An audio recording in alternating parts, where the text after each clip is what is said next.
षष्ठोऽध्यायः ध्यानम्।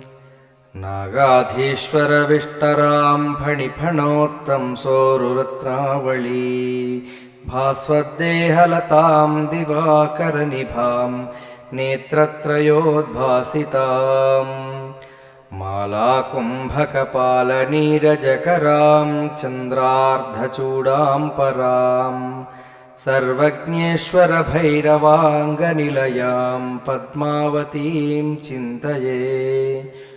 ॐ ऋषिरुवाच इत्याकर्ण्यवचो देव्या सदूतो मर्षपूरितः समाचष्टसमागम्य दैत्यराजाय विस्तरात्। तस्य दूतस्य तद्वाक्यमाकर्ण्यासुरराट् सक्रोधः प्राह दैत्यानामधिपं धूम्रलोचनम्। हे धूम्रलोचनाशुत्वं स्वसैन्यपरिवारितः तामानय बलाद्दुष्टां केशाकर्षणविह्वलाम्। तत्परित्राणदः कश्चित् यदि वोत्तिष्ठते परः स हन्तव्यो वापि यक्षो गन्धर्व एव वा। ऋषिरुवाच तेनाज्ञप्तस्ततः शीघ्रं स दैत्यो धूम्रलोचनः वृतशिष्ट्या सहस्राणामसुराणां द्रुतं ययौ। स दृष्ट्वा तां ततो देवीं तुहिनाचलसंस्थिताम् जगादोच्चैः प्रयाहीति मूलं शुम्भनिशुम्भयोः। न चेत् प्रीत्याद्य भवती मद्भर्तारमुपैष्यति ततो बलान्नयाम्येष केशाकर्षणविह्वलाम्।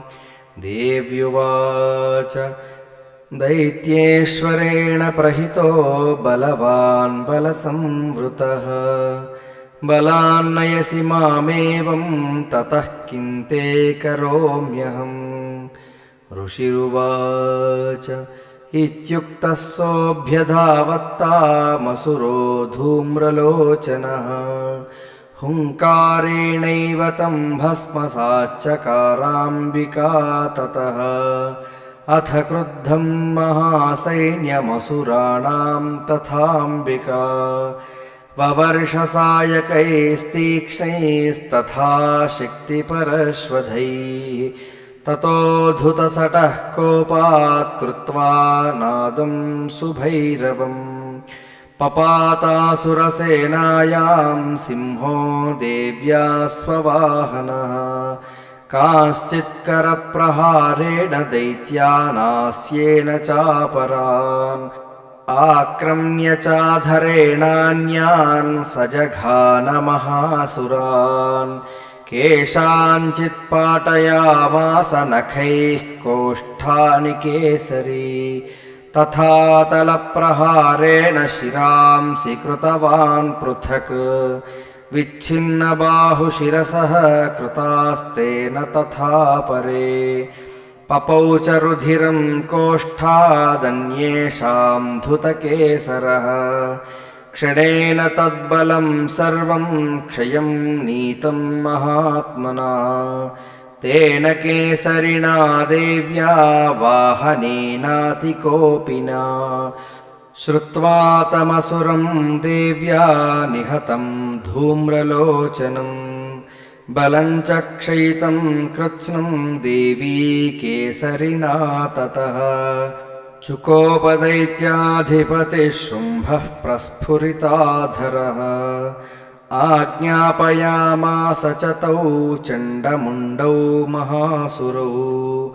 हे चण्ड हे मुण्डबलैर्बहुभिः परिवारितौ तत्र गच्छत गत्वा च सा समानीयतां लघु। केशेष्वाकृष्य बद्ध्वा वा यदि वः संशयो युधि तदा शेषायुधैः सर्वैरसुरैर्विनिहन्यताम्। तस्यां हतायां दुष्टायां सिंहे च विनिपातिते शीघ्रमागम्य तां बद्ध्वा गृहीत्वा तामथाम्बिकाम्। ॐ